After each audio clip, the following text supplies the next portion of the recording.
네, 오늘 나눌 말씀 제목은 드러나는 거룩한 통치, 예수의 권위 바라보기라는 제목입니다.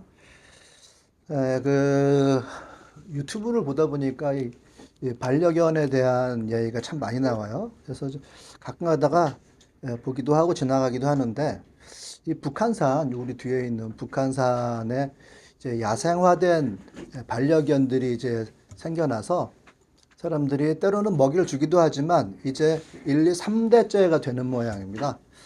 그 정도가 되면 완전히 야상화가 돼가지고 스스로 몸집도 커지고 그리고 근육도 생겨가지고 굉장히 강인한 그런 모습이 드러나고 사람들이 보기에는 그냥 뭐 반려견의 모습인데 가까이에서 보기에는 굉장히 무서운 모습으로 그렇게 나타난다고 해요.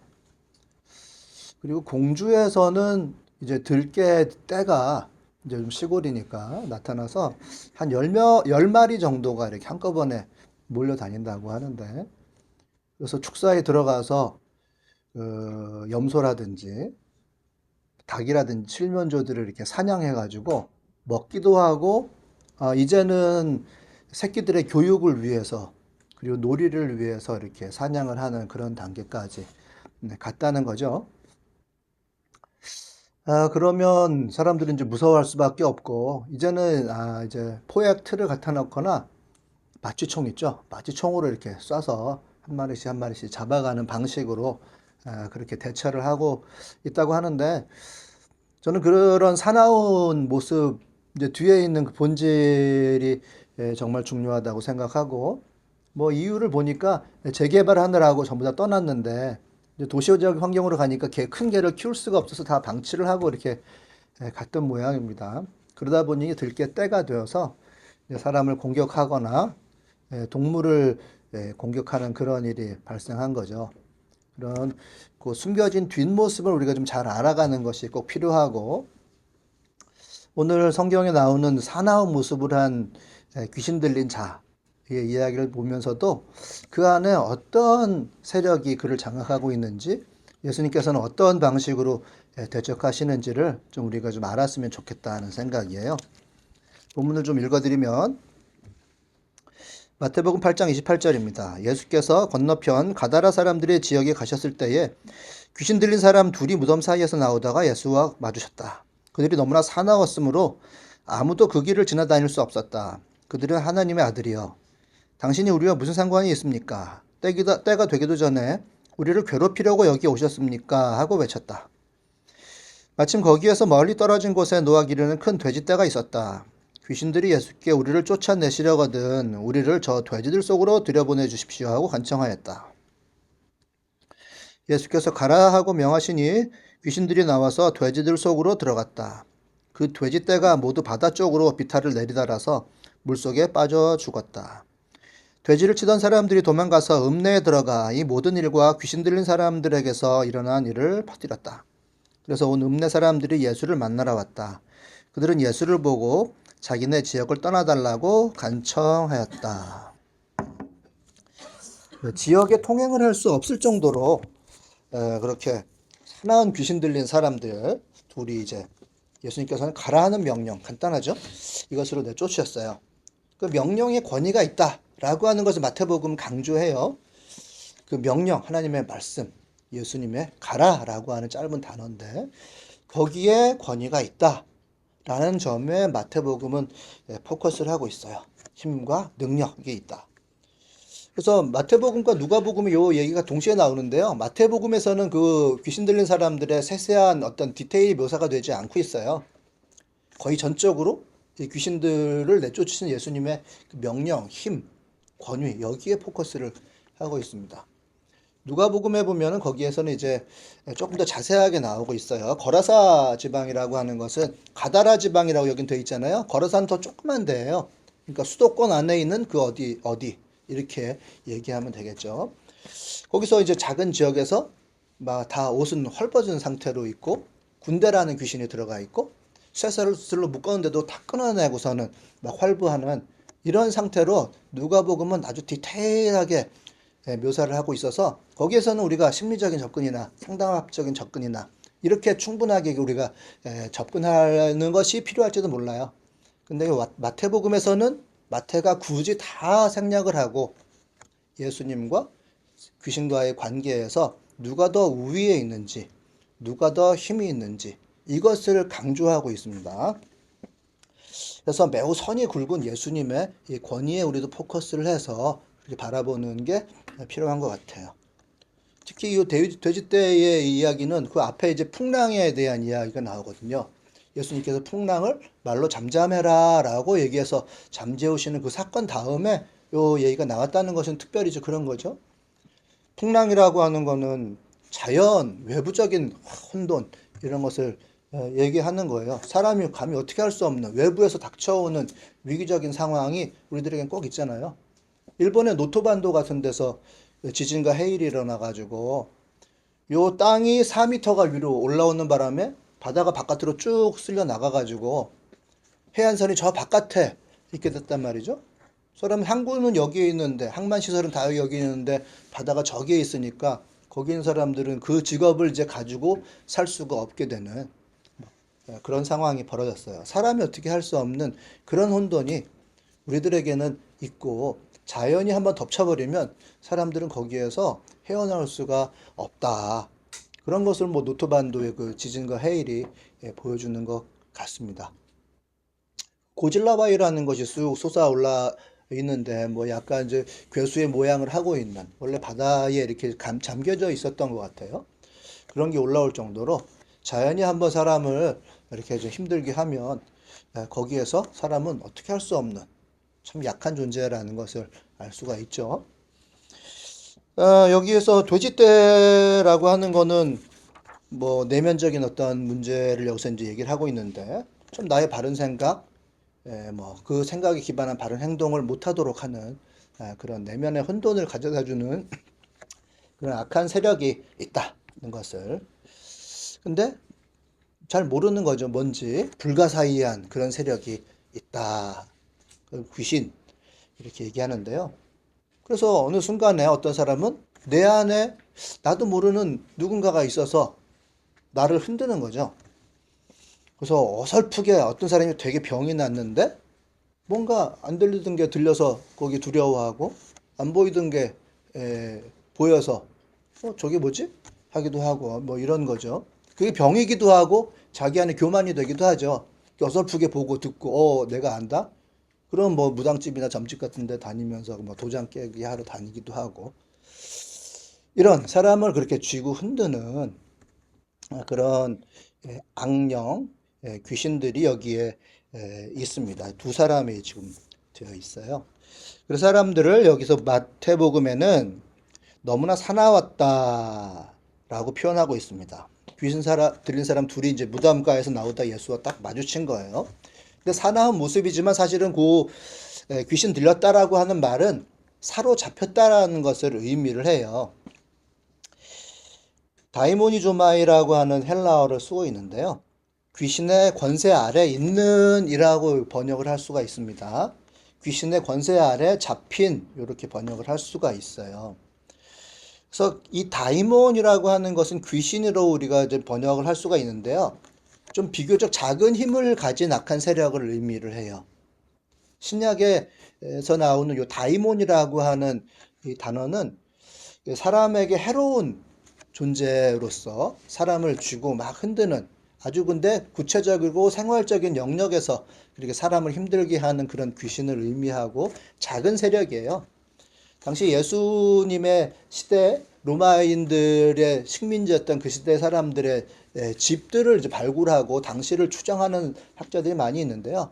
집집마다 조그만 사당 같은 거, 신사 같은 것들이 있어서 조그만 동물들의 형상을 거기서 모셔다 놓고 숭배를 하고 그랬었다고 하네요. 뭐 너구리라든지 새라든지 뭐 이런 동물들의 형상을 한 귀신들 이런 것들이 그 당시에 사람들에게 있어서 숭배되고 숭배되는 대상으로서의 귀신들이 있었다고 하는 거죠.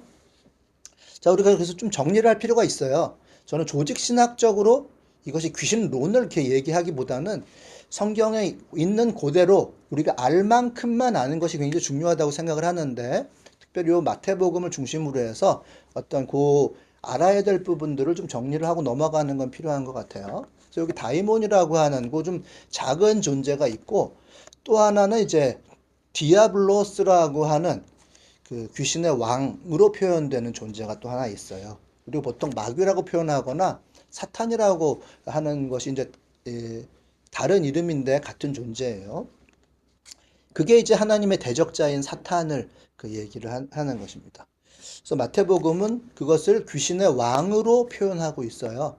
그래서 아마도 당시 바리새인들은 이렇게 축사하는 일을 했던 것 같아요. 예수님께서는 바리새인들과 그 논쟁을 벌이시다가 너희들의 아들들이 귀신을 쫓는 부분에 대해서 얘기를 하시는 게 나오거든요. 그때 그 아들들은 진짜 아들이 아니라 제자들을 의미하는 것 같은데, 어쨌든 당시에 귀신들을 쫓아내는 일들은 분명히 좀 많이 있었던 것 같고, 특별히 바리새파 사람들은 9장 30절에 보니까, 4절에 보니까 예수를 가리켜서 한 말이에요. 그는 귀신의 두목의 힘을 빌어서 귀신을 내쫓는다 하고 말하였다라고 이렇게 하는 내용이 나오거든요. 즉 예수님을 지금 모함하는 건데, 귀신의 두목의 힘을 빌어서 그리고 귀신을 내쫓는다라고 해서 단계가 구별되어 있는 것 같아요.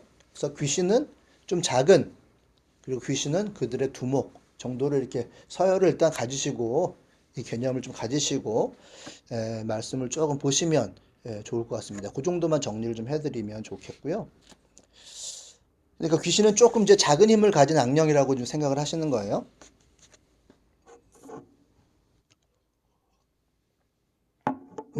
그리고 29절에 보면 이 귀신에 대해서 몇 가지를 조금 더 이렇게 정리를 할 수가 있는 힌트들이 있어요. 그들은 하나님의 아들이여, 당신이 우리와 무슨 상관이 있습니까? 때가 되기도 전에 우리를 괴롭히려고 여기에 오셨습니까? 하고 외쳤다라는 요 구절이 있죠. 외쳤다라는 신목소리로 뭐 까마귀가 꺽꺽대듯이 울다 뭐 요런 뜻을 가졌다고 해요. 그러니까 쇠약한 존재가 큰 소리를 내어서 이렇게 대항하려고 하는 그런 모습을 표현하는 건데, 그들이 첫 번째로 한 말이 당신과 나의 관계에 대한 거예요. 그 마태가 이렇게 묘사한 것은 우리들에게 뭔가 메시지를 주기 위한 것이라고 봐야 됩니다. 그래서 티에이민, 카이, 그리고 소이 이렇게 되어 있는데, 이 T라는 말은 뭔가 물어볼 때 쓰는 말이에요. What, 뭐, who, 뭐, when. 그래서 언제냐, 누구냐, 뭐 이런 것들을 물어볼 때 다 쓰는 말입니다. 그래서 너와 에이미는 나고, 그리고 소이는 너고, 나와 그리고 너의 관계가 뭐냐라고 이렇게 물어보고 있어요. 이 정리를 해주는 거죠. 그때 당신은 예수님이죠. 예수님이고, 그리고 예수님은 여기서 이미 귀신들도 알고 있는 거죠. 하나님의 대리자로서 자신들을 압도하고 있는 존재로서 이미 그들은 알고 있습니다. 나는 귀신이고 그 아래 굴복할 수밖에 없는 존재라고 하는 것을 알고 있어요. 때가 되기 전에 나를 괴롭히려고 여기 오셨습니까? 라고 얘기하는 걸 봐서 이미 그거를 알고 있다는 얘기죠. 귀신들은. 그래서 여기 이야기 중에서 중요한 요소 중 하나가 이제 그런 거예요. 그 귀신들이 이미 서열과 질서를 알고 하나님의 아들로서 예수를 알아본다라고 하는 거죠. 하나님의 아들이 오셨다라고 하는 것을 귀신들이 이미 알아보고 있어요. 그래서 이게 예수님에 대한 지식, 하나님에 대한 지식들이 아주 충분하지 않은 어린 아이들이라든지 또 연약한 사람들은 어떤 굉장히 심약하고 혼돈된 질서를 가지고 있어서 두려움을 많이 가질 수가 있습니다. 그때 이런 분명한 사실들을 아이들에게 알려주거나 또 두려워하고 외로워하고 괴로워하고 또로 혼돈 가운데 있는 사람들에게 분명히 알려주는 것이 필요해요. 그래서 뭐 수련회 가거나 시골에 가거나 이럴 때 혼자서 화장실 못 가고 이러는 아이들이 있잖아요. 이럴 때 너는 하나님의 자녀다. 하나님의 아들이다. 하나님의 딸이다. 라는 것을 분명히 알려주고, 사탄은 하나님이 이미 자기들을 이미 누르고 계신다라고 하는 거, 자기는 귀신은 하나님한테 질 수밖에 없는 존재라는 것을 그들도 이미 알고 있으니까 내가 그것을 분명하게 선언을 하면 그들은 아무것도 아닌 존재, 두려워하지 않아도 될 존재라는 것을 분명히 알려주는 게 꼭 필요합니다. 여기서 이제 조금 더 얘기를 좀 보면 29절 하반절에 보면 아직 때가 되지도 않았는데 우리를 괴롭게 하냐고 이제 질문하잖아요. 분명히 그런 서열이 있는 거예요. 예수님은 귀신을 분명히 제압하고 압도하시는 분이다라고 하는 거. 그리고 그들은 그 앞에서 무력한 존재라고 하는 것을 스스로 이렇게 이야기를 해주고 있습니다. 네. 그리고 이미 그들은 이제 자신의 시간이 정해져 있다는 것을 아는 거예요. 그 때가 되기도 전에라는 말은 카이루라고 하는 말인데 그때 끝날 때 벌을 받을 걸 알아요. 하나님을 대적하고 그렇죠? 그리고 사람들을 고통스럽게 하고 사람들의 마음과 몸을 흔들어서 좌지우지하는 그런 죄를 저질렀기 때문에 죄를 받을 것이다 라고 하는 것을 분명히 그들 스스로도 알고 있습니다. 그들의 때는 얼마 남지 않았다라고 하는 거 이미 결정은 나 있다라고 하는 것을 우리가 좀 알고 있을 필요가 있고요. 우리 주변에도 이제는 사회적인 이슈를 가지고 막 괴로워하는 그런 시대가 점점 내면적인 영적인 문제로 점점 변해가면서 한 인간의 내적인 문제, 영적인 문제로 굉장히 힘들어하는 사람들이 많이 생겨나기 시작했어요.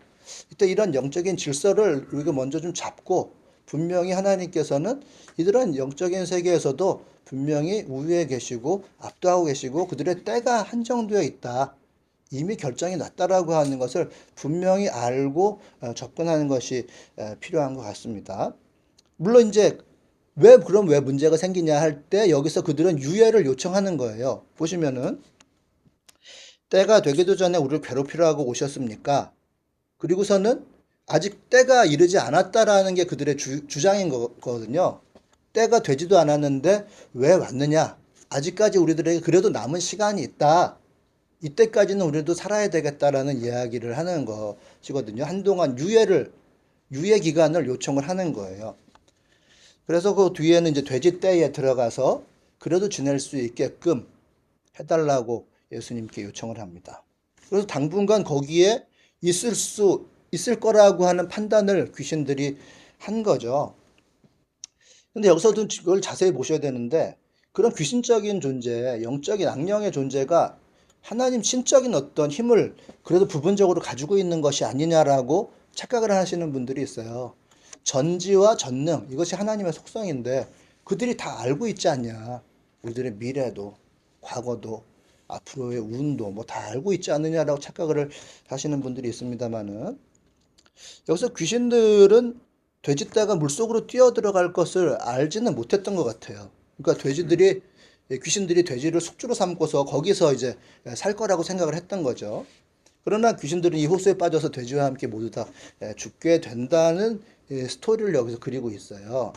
그래서 이 돼지들과 귀신들의 마지막이라고 하는 것은 예수님께서는 악을 정복하신다.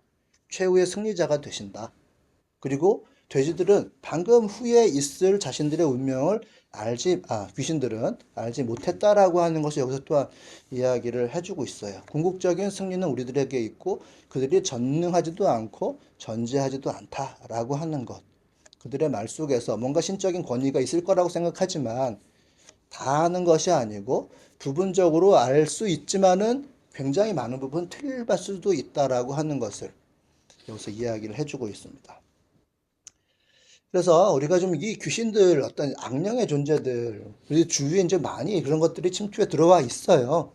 그래서 그것에 대해서 두려워하고 그것에 대해서 때로는 의지하고 이런 사람들이 있으나 이 귀신의 존재라고 하는 것을 예수님 뭐 그런 걸 인정하셨으니까 쫓아내셨겠죠. 그러나 그들은 한정이 있다. 시간이 다 되어 간다. 그리고 이미 서열은 예수님의 권위 아래에 있는 자들이다. 라고 하는 것. 그리고 그들이 전능과 전지라고 하는 속성을 가지고 있지 못하고 방금 후에 생겨날 일도 제대로 판단하지 못하는 존재들이라고 하는 것을 요 마태복음을 보면서 우리가 좀 일단 기본적으로 정리를 좀 해둘 필요가 있습니다. 그렇게 좀 이해를 해주시고 그러나 우리가 이제 주로 포커스를 해야 될 부분은 우리 당시의 독자들과 우리가 봐야 될 부분은 예수님이 주신 메시지죠. 가라! 라고 하는 말 한마디, 이 명령. 거기에 귀신의 무리를 축출할 수 있었다라고 하는 거죠. 가라라고 하는 이 말을 통해서 무슨 마술적인 힘이 전달되는 게 아니라 우리가 의지하고 살아계시는 하나님의 능력이 거기에 나가는 거죠.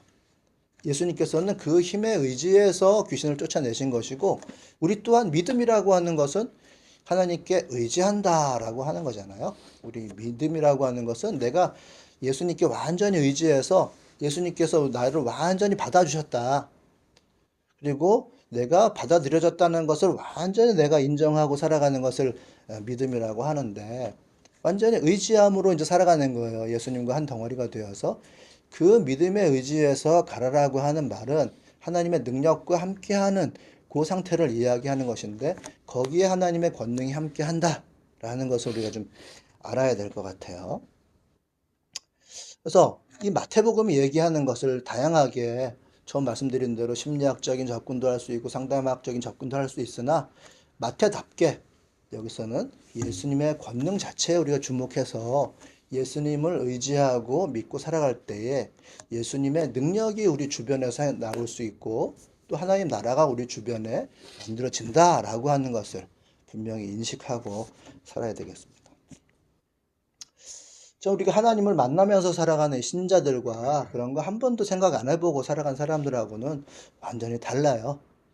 우리가 예수님을 잘 모를 때는 두려움도 많고, 또 예수님이 하시는 일 자체가 우리 내면 속에 들어와서 나를 지키고 계신다라고 하는 것을 차곡차곡 이렇게 쌓아가기 전까지는 두려움도 많고, 그런 악한 영들의 생각에 의해서 흔들릴 때가 많이 있습니다만은, 하나님을 한 번, 두 번 만나고, 그리고 또 예배 가운데서 우리들의 내면을 하나님 말씀으로 채우고 필요한 것을 내보내고 하면서 우리들은 하나님의 권능과 함께 살아가는 자들이 있는 거죠. 그래서 저는 예배라고 하는 것이 굉장히 중요하고, 또 어린 시절에 예배의 훈련을 쌓는 것은 굉장히 중요하다고 생각을 해요. 저도 참 괴로워하면서 어린 시절에 예배 훈련을 받았던 것 같아요. 훈련시킨다고 훈련시킨 게 아니라 아버지께서 개척교회를 하셨기 때문에 모든 예배에 다 참석을 해야만 했어요. 그래서 너무 싫어서 참석을 하기도 하고, 뭐 수요 예배와 주에 있는 두 번의 예배와 뭐 저희가 또 속한 중등부, 고등부 뭐 이런 예배와 또 때로는 철야 예배, 때로는 아니라 거의 대부분의 철야 예배에 다 참여를 했었어요. 그래서 저는 이제 그것이 저의 내면에 어떤 영향을 미칠지 모르고 참여를 했었고, 때로는 너무 힘들고 괴로워서 거기에서 그냥 의무적으로 앉아 있을 때가 많이 있었는데, 그런 예배라고 하는 것은 예배를 한번 드리고 또 한 번 똑같은 반복되는 이야기지만 듣고 하는 것 속에서 저의 내면이 이렇게 점점점 차오르고, 그 안에서 하나님과 함께 겹쳐지는 어떤 내면을 공유하게 되는 그런 일이 생겼던 것 같아요. 그리고 저는 뭐 또 저희 부모님이 저희 가치관과 너무 다른 설교를 전하실 때, 아, 이거 참 아닌데 하고, 뭐 제 친구들 얘기 들어보니까 거기서 뭐 박차고 나갔다는 뭐 이런 얘기도 듣고 했지만은, 저는 예배 가운데서는, 아, 이게 하나님과 만나는 시간이니까 할 일이 있고 못할 일이 있고 해서는 안 될 말이 있고 해야 될 말이 있다라고 하는 걸 그때도 알았던 것 같아요. 그래서 어쨌든 가치관과 다른 설교를 말씀을 하실 땐 참 괴롭기도 하고 싫기도 했지만은, 하나님과 만난다라고 하는 그거 하나, 그게 하나가 제가 저의 어떤 어린 시절 최소 한 20년 정도까지는 저를 지배했던 것 같고, 그 예배하면서 예수님의 힘과 능력과 그 하신 일에 점점점 젖어드는 그런 시절이 있었던 것 같습니다. 어린 시절에 그 예배라고 하는 것은 되게 중요한 것 같고요. 또 우리가 말씀을 읽고 공부하고 하는 거, 뭐 그 새벽 예배는 참 많이 갔던 것 같고요. 어린 시절에. 또 제가 성인이 되어서 사역자가 되면서 또 새벽 예배를 집중적으로 한 3년간 했던 기억은 있어요. 제가 설교할 기회를 얻어서 그때 매일매일마다 말씀을 묵상하고 그래서 전해야 되기 때문에 그 말씀을 계속해서 의무적으로 이렇게 전하는 그런 시간이 있고, 그것을 위해서 준비할 시간이 있었는데, 그때가 또한 저에게는 굉장히 소중한 시간이었던 것 같아요. 말씀을 보는 안목이 열리고, 또 말씀 속에서 하나님께서 메시지를 어떻게 주시는가 하는 것을 계속해서 제 나름대로 이렇게 찾아갔던 시간이었는데, 저는 그때가 이제 의무였긴 했지만 굉장히 소중했던 시간이었던 것 같고, 그거 가운데서 또 예수님이 하시는 일과 함께 제가 움직여 가는 것이 이런 것이구나 라고 하는 것을 조금씩 알았던 것 같습니다. 그러나 저의 어떤 속도는 굉장히 느렸기 때문에 그 발전은 천천히 이루어졌던 것 같아요. 그러나 저희 주위에 많은 사람들을 보면 속도가 굉장히 빠른 사람도 있고 또 잘 안 되는 사람도 있고, 저는 조금 느린 사람이었던 것 같으나 어쨌든 예배하는 것과 기도하는 것과 말씀으로 훈련 받는 것, 이것만큼 하나님의 능력과 권위와 함께 나아가는 것, 이거 다른 방법은 제가 별로 많이 찾지를 못했어요. 그래서 뭐 여기서의 표현에 의하면 귀신이 흔들 수도 없고 귀신이 장악할 수도 없는 그런 사람으로 세워져 가는 것입니다. 여러분들도 이 권위가 뭐냐, 하나님의 능력이 뭐냐, 새벽 예배 뭐 100일이라도 말이죠, 이렇게 새벽 예배를 드린 사람과 그렇지 않은 사람과는 차별이 많이 있겠죠. 자기가 작정하고 어떤 긴 시간을 하나님께 드린 사람과 그렇지 않은 사람은 분명히 다를 거예요. 네, 그런 예수님의 권위 가운데 함께하는 훈련들이 좀 있으시기를 바라고요. 그러나 이제 여기 남아있는 문제가 있어요. 딱 그것만 바라본다고 하면 간단하겠죠. 난 예수님과 함께한다 라고 하니 믿음만 있으면 다 된다라고 하면 간단하겠으나 이 본문에서는 남아있는 문제가 상당히 많이 있다는 것을 보게 돼요. 이 예수님의 권세는 귀신들도 알아봤어요. 딱 보고 그 앞에 미리 제압되어서 자기들이 도망갈 생각을 하고 있었지만은 요 뒤에 따라 나오는 사람들은 그 사건을 보고 전혀 기뻐하지 않습니다.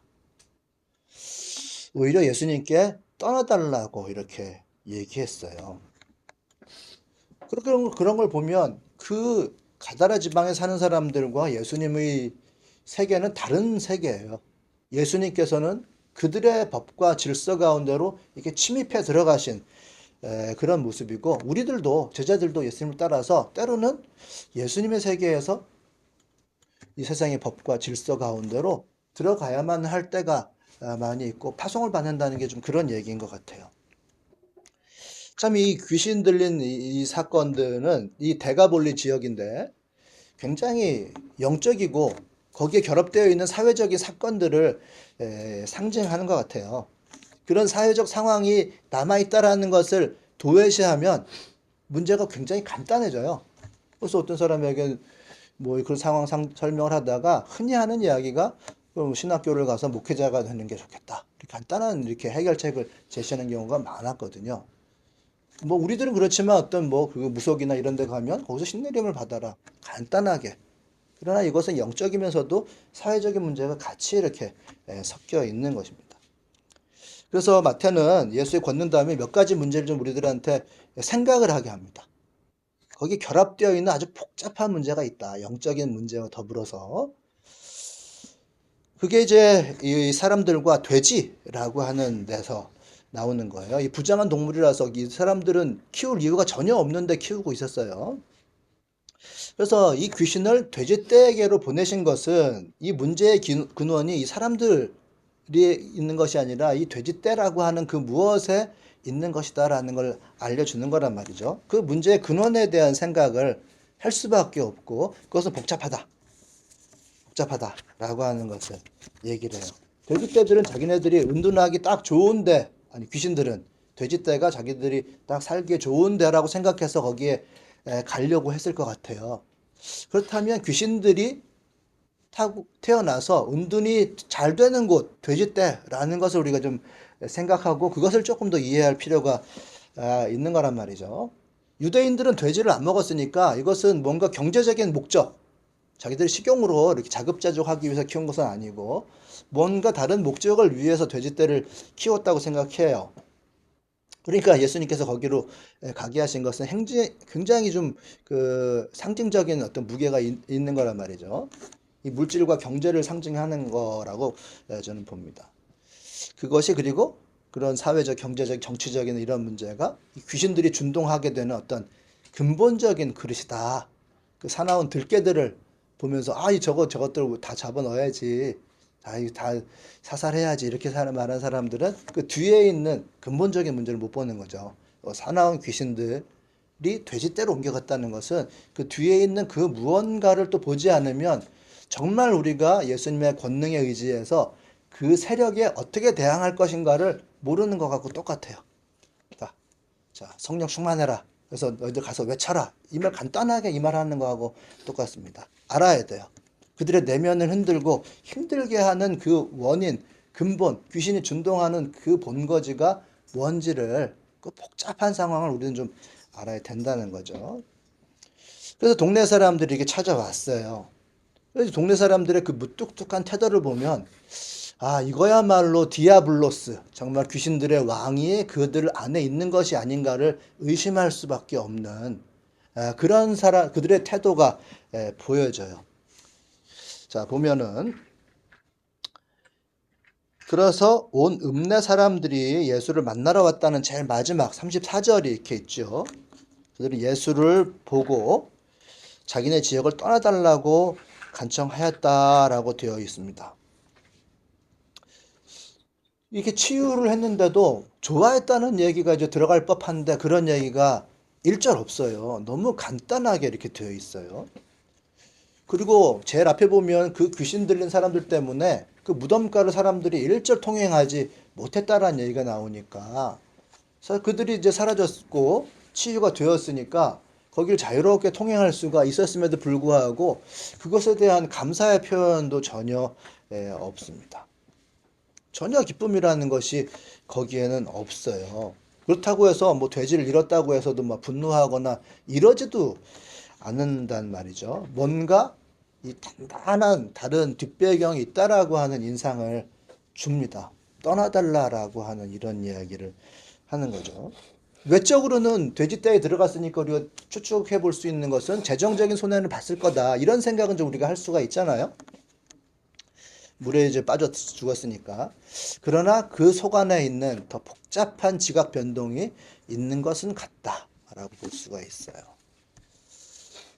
가장 확실한 거는 귀신을 쫓아냈다고 해서 이분이 메시아구나라고는 절대 생각 안 한 것 같아요. 확실한 건 그거예요.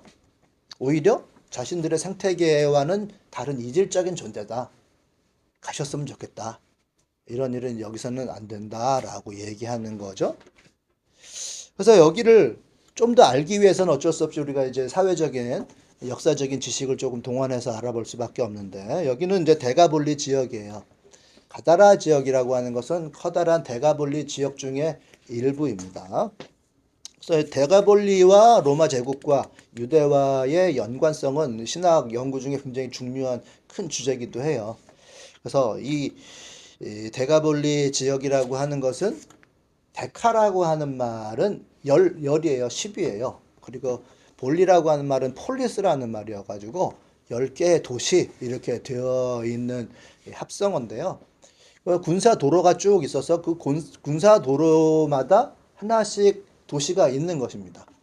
거기에서 그 군사 도로마다 성들이 하나씩 있고 그것은 이제 군사 도로의 요충지에 따라서 군사들에게 먹을 것을 공급하거나 휴식 공간을 제공하는 곳이었고 나중에 당연히 상업적인 도로가 되죠. 그것이.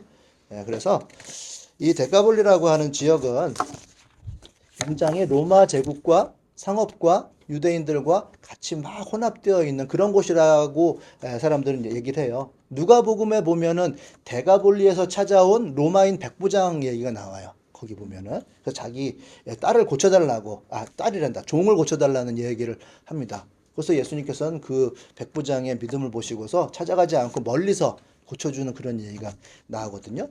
그런 성경적인 증거와 정황을 보더라도 요 데가볼리에는 로마인들이 살았고 그들의 세력이 굉장히 컸구나라는 것을 성경적으로 알 수 있고 실제로 제가 그 역사적인 걸 보니까 거기에는 로마 군단급 병력이 주둔하는 곳이었다고 합니다. 군단이면 6천 명이에요.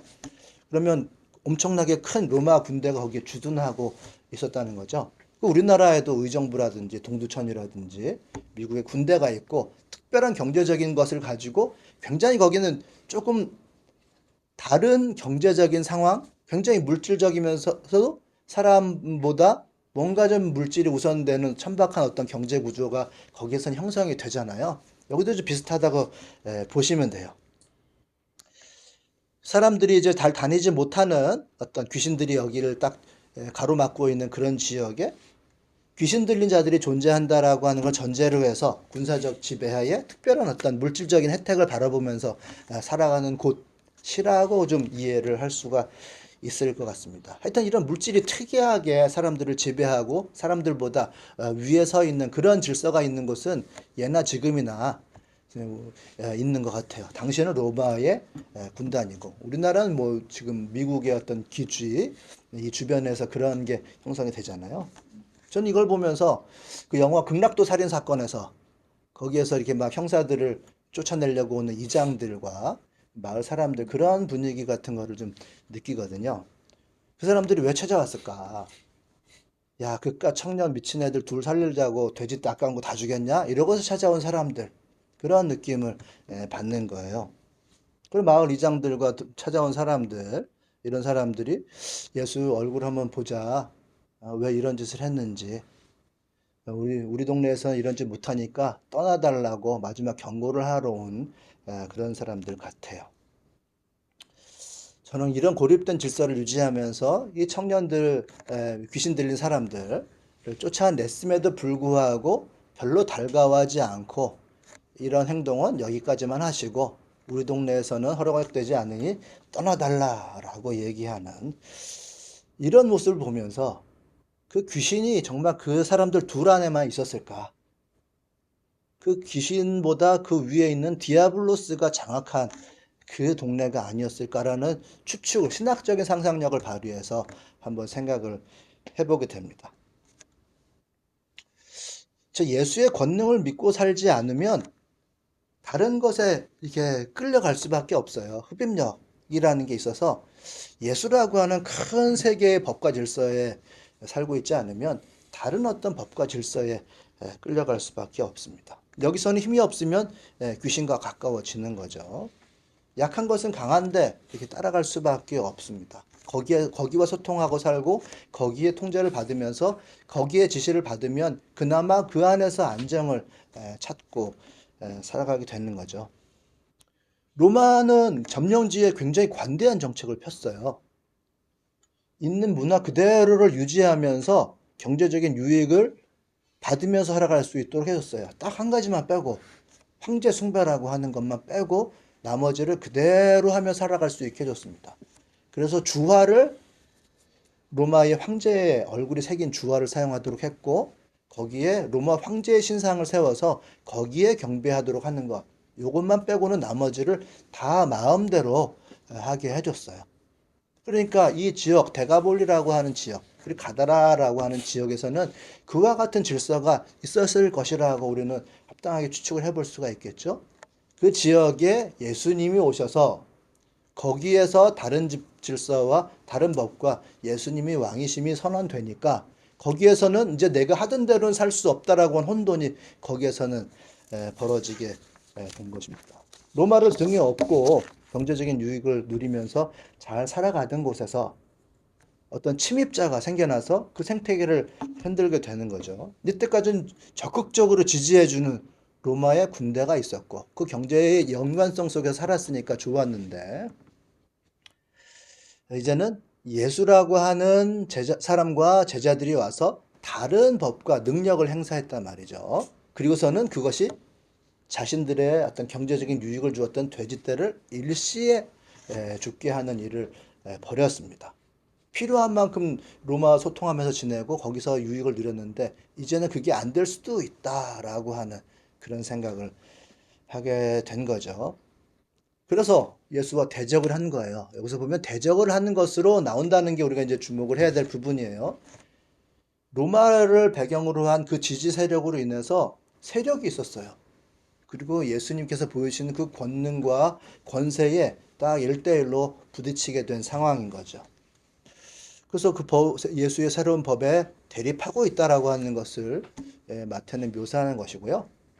나 깔보지 마라고 하는 태도가 거기에 있는 것입니다. 원래 나 살던 대로 놔둬라 라고 하는 모습이 있습니다. 그 미친 사람 한둘 좀 있고, 두 사람이죠. 그 덕분에 로마 군단의 주둔이 꼭 필요한 상황이다. 라고 하는 것을 그들은 분명히 주장하고 있는 것 같아요. 갑자기 나타난 예수 말고도 이미 충분히 의지할 것이 있는 그런 상황이고, 이게 참 우리들에게 상징적인 메시지를 주는 거예요.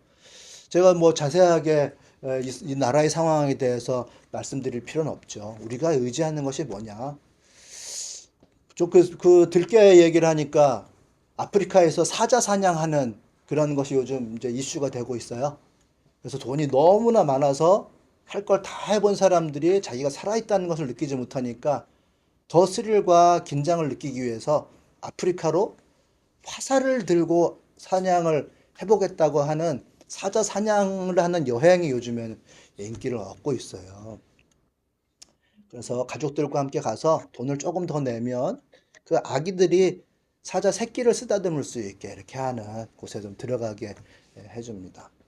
돈을 조금만 더 내면 어느 정도 자란 사자와 함께 그 산책을 할 수 있도록 해주고 사자를 배경으로 놓고 보니까 나무 위에 사자들을 올라가게 막대기를 찔러가지고선 막대기가로 아마 어릴 때부터 이렇게 훈련을 시켰던 것 같아요. 그것을 들고 있으면 꼼짝도 못 하던데 나무 위에 올라가게 해놓고 사람들 아래에 있고 사진을 찍어서 이렇게 가져갈 수 있게끔 돈을 더 내면 그렇게 해주고 돈을 더 내면 이제는 조그맣게 텐트를 하나 차려주고 그 앞에 그 피를 약간 흘리게 하는 염소를 앞에 묶어놔요. 그래서 피 냄새를 맡고 사자가 이렇게 오면 아주 코앞에서 화살을 팍 쏴서 사자 사냥을 할 수 있게끔 혹시라도 안 될 수 있으니까 옆에 총든 사람들이 옆에서 딱 보고 있어서 이렇게 안전하게 사냥을 할 수 있게끔 하는 그런 미친 짓이 있더라고요. 그럼 거기서 누가 귀신 들린 사람들인지 구별이 안 되죠. 그냥 그렇게 해서 돈을 벌고 사는 거예요. 그리고 행여라도 그 우리에서 탈출해서 사냥이 안 돼서 탈출한 사자가 있거나 또 다른 치타가 있거나 표범이 있거나 또 호랑이를 원하는 사람들이 있어서 호랑이도 또 갖다 놓고선 거기서 사냥의 대상이 되게 해요. 호랑이는 원래 그 아프리카는 없죠. 근데 탈출하면 밤에 또 출동해서 다 총으로 사살해서 또 주변에 피해가 없도록 그렇게 하고 또 사냥개를 데리고 간 여행객들이 사냥개를 어떻게 회수를 못하고 데리고 가지 못하면 그 사냥개도 야생화가 되니까 또 탕탕탕 총으로 다 쏴서 이렇게 죽이고 하는 그런 사냥 여행이 있는 것을 봅니다. 참 이 자본주의라고 하는 것은 자연 질서를 그렇게 해치고 그 안에서 살아갔던 모든 것의 평안을 다 깨면서 사람들에게 행복을 전해주고 돈을 받아요. 그들이 얻는 살아있음의 행복이라고 하는 것이 정상적인 사람의 마음일지 저는 그게 거의 귀신 들린 거 상태와 뭐가 다를까 저는 그런 생각을 좀 해봅니다마는 모든 것을 풍족하게 누린 사람들은 그 다음에 자기를 깨워줄 그런 자극이 필요한가 봐요. 그래서 그런 아프리카의 사자 사냥 여행을 하는 그런 것을 보면서 우리나라에 들깨가 출몰하고 그걸 마취총으로 잡는 것과 거기에서 사자를 잡는 것과 이 도저히 뒤섞여 가지고 제가 뭐가 어떤 것을 어떻게 봐야 되는지를 모르겠어요. 그러나 우리가 이 세계에서 우리가 사는 영역에서 바라보는 것은 그러한 것들이 다 뒤섞여 있는 너무나도 복잡한 어떤 질서가 거기에서는 세워져 있고 우리가 아니다라고 하는 우리들은 하나님께서 우리들에게 주신 양심이라는 것이 있고 선함이 있어서 그것이 대립되어 있다라고 하는 것은 분명히 알겠습니다.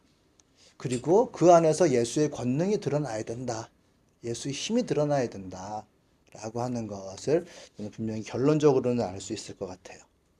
그래서 제가 아까 중간에 잠깐 말씀드렸지만 예수의 권능에 의지하는 훈련, 믿음의 훈련이 꼭 필요하다고 하는 거, 예배와 말씀과 기도라고 하는 것이 꼭 장전이 돼야 된다라고 하는 것을 말씀드리고 싶고, 그러나 그게 다 아니다라고 하는 걸 마태는 얘기하고 있죠. 그러나 다른 세계와 우리들은 딱 경계를 대하고 대립하고 있다라는 것을 분명히 얘기를 해주고 있어요. 저는 그것이 뭘까? 저는 예수님의 세계에 사는 것이 우리들의 힘이라고 생각을 해요. 예수님께서는 하나님을 아빠, 아빠라고 부르셨죠? 그렇게 착하게 연결되어 있어요. 그리고 예수님께서는 사람들을 고쳐주시면서 어떤 여자를 고치실 때 딸아 이렇게 부르셨죠? 그래서 예수님과 하나님과 그 병자들과 이렇게 연결이 되어 있는 그 세계가 있어요. 우리도 하나님을 아빠라고 부르면서 예수님을 우리의 친구라고 부르면서 그리고 우리들과 함께 살아가고 있는 연약한 사람들을 우리가 보면서 예수님의 마음으로 그렇게 연결해서 살아가는 그 세계가 우리들의 세계입니다. 여러분들이 한 명 한 명 이렇게 살아가시는 이런 공동체가 예수님을 중심으로 한 세계예요. 여러분들은 그 세계에 살아가는 게 여러분들의 힘입니다. 어디로 쑥 넘어 들어가서 거기에서 내가 다르게 다른 능력 발휘하고 사는 게 우리들의 힘이 아니에요. 눈동자가 딱 흔들리면 안 되거든요. 우리들은 이런 힘이 있어. 하나님께서 예수님에게 주신 그 믿음, 그것이 우리들에게 공유되고 있고, 우리들은 이 세계에서 이런 질서로 살아간다라고 하는 것이 우리들의 힘인 거죠. 그 세계에서는 단어 자체를 다르게 씁니다. 뭐 무속 세계에서는 쓰는 단어가 다르죠. 거기서도 그 세계 나름대로 도장 깨기 하고 다니는 사람 뭐 봤다, 뭐 들었다, 네가 누가 더 세냐, 너 뭐 하냐라고 하는 그 세계 질서가 있어요. 우리들은 우리 질서에서 우리가 연결되어 살아가는 것이 이게 힘이고 우리들의 유일한 힘은 믿음이에요. 예수님께서 하나님을 아빠라고 부르셨듯이 우리가 예수님을 친구라고 부르고 그분이 우리들의 아버지시다라고 하는 것을 우리가 믿고 받아들이는 그 믿음, 영접되었고 우리가 영접했다라고 하는 그 믿음이 우리들의 유일한 힘이고 우리들은 그 법칙 속에서 산다. 예수의 권능을 덧입는 훈련, 예배의 훈련, 기도의 훈련, 말씀의 훈련을 하시고 그리고 이 세계에서 살아가고 이 세계에 연결되어 있는 이 고리를 단단하게 한 번, 두 번 만들고 채워 넣는 이 삶, 이것이 우리들에게 유일한 힘이다. 그래서 예수님께서 구약 성경과 신약 성경에서 귀신들을 쫓아내는 일들이 몇 번 있었는데 거기에서 예수의 힘을 모방해서 쫓아내려고 하는 사람들이 있었어요. 사도행전에 보면 예수의 힘을 종교적으로 모방해서 바울이 하던 걸 흉내내서 예수의 이름을 썼지만은 거기서 오히려 제압당하고 얼굴에 상처가 나고 옷이 다 찢어져서 맨몸으로 도망가던 사람들의 얘기가 나오는데 그런 종교적인 어떤 흉내 가지고는 안 된다. 살아가는 법칙이 있다. 예수와 함께 살아가는 그 단단한 삶의 법칙과 그 동네에서 살아가는 우리가 그것이 힘이 되어서 우리들의 힘이 되어서 한꺼번에 나타날 때 비로소 대적이 가능하다라고 하는 거죠.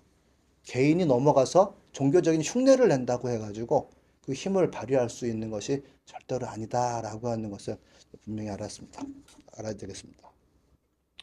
그래서 오늘 드러나는 거룩한 통치, 점점 하나님의 통치가 드러날 때 예수의 권위가 어떻게 우리 안에 있을 것인가, 그 능력이 어떻게 있을 것인가라고 하는 부분들을 좀 이렇게 개인적인 차원에서 그리고 예수의 법칙에 통하는 공동체라고 하는 차원에서 우리가 좀 알아야 될 것 같고 우리가 일할 때는 예수의 사랑으로 그런 약한 사람들과 점점 연결되어 가는 방식의 일, 우리나라에는 뭐 노인분들이 이제 많이 있을 테고 또 126만의 청년들 실업자들이 있을 테고 이런 사람들과 어떻게 하면 연결될 것인가? 내가 예수님을 믿었다고 해서 그들과 1대1로 연결돼서 우리의 예수님의 힘을 보여줄 수 있을 것인가? 그렇게 되긴 참 힘들다고 생각하고 우리가 새로운 세계에서 사는 그 법으로 같이 연결되어질 때 주님의 법은 통치는 드러날 것이다. 이렇게 생각하고 여러분들도 그와 같은 차원에서의 훈련을 거듭해 주시기를 부탁드릴게요. 네, 오늘 말씀 이렇게 마치도록 하겠습니다.